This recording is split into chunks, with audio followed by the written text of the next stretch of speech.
Bien, entonces vamos con este segundo video. Entonces vamos a bajar acá un poco y vamos a ver una definición. En este caso la definición es la siguiente.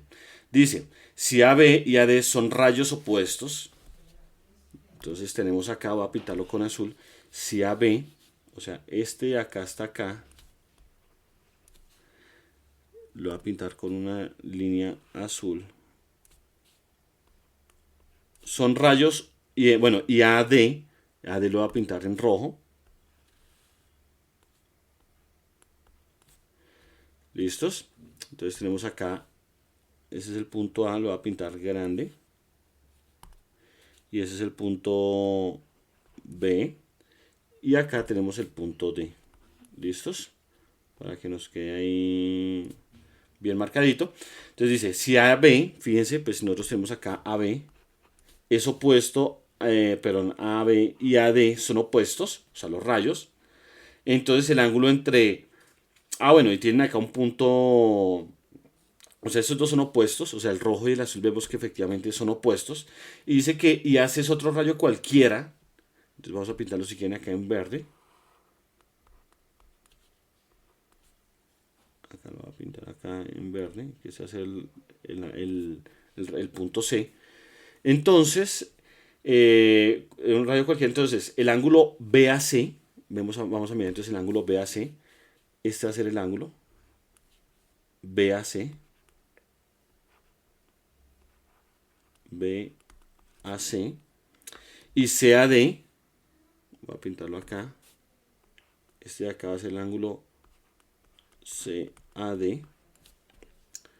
Forman un par lineal. Entonces, en este caso, que es un par lineal, que los dos se forman con, o sea, tienen uno de los lados, es el mismo rayo, pero también hay una definición un poco más clara sobre lo que es el par lineal. Entonces, quiere decir que básicamente, pues, que la suma de esos dos pues, nos va a dar 180. Entonces, miremos lo siguiente. Entonces, lo que nos dice es que el BAC, o sea, que es el azul, este, que es este, y este, que es este, forman un par lineal, ¿listos? Entonces tenemos esa definición. Vamos con la siguiente, y es que si la suma de las medidas de dos ángulos es 180, entonces decimos que los ángulos son suplementarios y que cada uno es suplemento del otro. Es decir, que en este caso, bueno, para el caso que hemos visto arriba, estos dos ángulos, tanto el BAC como el CAD, serían suplementarios.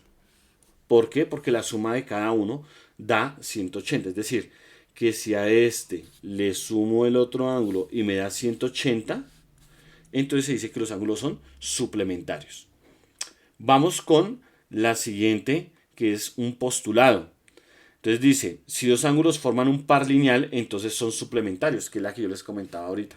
Entonces básicamente tenemos que si dos ángulos son rayos contrarios y son cortados por un tercer rayo, de tal forma que el ángulo en el primero, o sea en este caso, fíjense, tenemos dos rayos que son contrarios, son de sentido opuesto, y son cortados por un tercer rayo.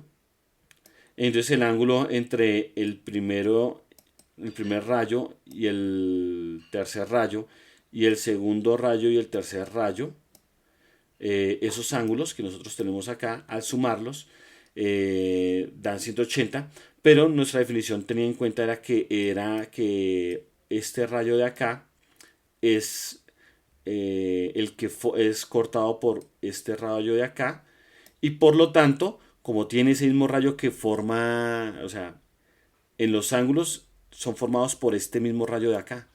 Entonces decíamos que era un par lineal, que era una de las definiciones que habíamos trabajado anteriormente.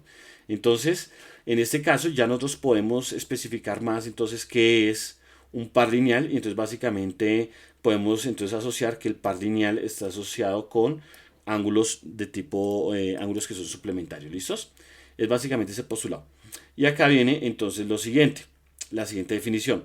Si los ángulos de un par lineal tienen la misma medida, entonces cada uno de ellos forma un ángulo recto. Acá ya entonces estamos definiendo lo que es un ángulo recto. Claro, nosotros nuestra definición clásica es que sean 90 grados, pero la definición correcta es decir que entonces tenemos dos ángulos que son pares lineales, entonces tenemos acá un par lineal que es este, y tenemos acá otro par lineal que es este. Entonces, se dice que son pares lineales, ¿por qué? Bueno, porque el primero es un rayo que va en un sentido, el otro es un rayo que va en otro sentido, y son cortados por un tercer rayo, de tal forma que el ángulo entre el primero, que sería este, que sería el rojo, y el ángulo del segundo, que va a ser este, pues en este caso, si se suman, dan 180, o sea que son suplementarios, ¿cierto? Pero adicionalmente, acá lo que nos dice es que no solamente si se suman da 180, sino que si la medida de los dos es exactamente la misma, entonces es porque son ángulos rectos. No hay otra opción, chicos. Claro, pues si este ángulo, llamémoslo, digamos, R1 y el azul llamémoslo R2. R en este caso va a ser todo esto de acá hasta acá. Este va a ser R. ¿Listos? Quitemos esto de acá. Entonces decimos que R1 más R2, sabemos que como son suplementarios, pues nos tiene que dar 180. Pero adicionalmente si decimos que los dos son iguales, es decir, vamos a decir, entonces vamos a tener la hipótesis de que R1 es igual a R2. Entonces, y bueno, y que eso es igual, digamos, a un R. Voy a colocarlo acá en negro. A un R. Entonces quedaría R más R. O sea, vamos a aplicar esta condición acá. Quedaría R más R igual a 180. O sea que quedaría 2 veces R igual a 180. Por lo tanto, R es igual a 90. ¿Listos? Entonces, en ese caso, esa sería la definición de que un ángulo es recto. Entonces, vamos a avanzar un poquito más. Viene lo siguiente, entonces un ángulo recto es un ángulo cuya medida es 90 grados. Entonces ya ahora sí definimos qué es un ángulo recto. Que entonces es aquel donde la medida es 90 grados. Y como ya nosotros hemos metido entonces lo que es un ángulo perpendicular, entonces ahora vamos a meter perdón, un ángulo recto, ahora vamos a meter el concepto de perpendicularidad. Entonces viene que si tenemos dos rayos, A y B, A y B y A y C forman un ángulo recto, entonces se llaman perpendiculares y lo escribimos como, fíjense la notación, AB, miren ese símbolo de acá, es el símbolo de perpendicular, AB, AC. Entonces tenemos acá básicamente un rayo que va a ser AB y tenemos un segundo rayo que va a ser AC. Por lo tanto, se dice que si el ángulo entre estos dos es 90 grados, entonces se dice que estos dos rayos, o sea que este rayo y este rayo son perpendiculares. Entonces, ese es básicamente lares. ¿Listos? Entonces, básicamente ese es el concepto de perpendicularidad.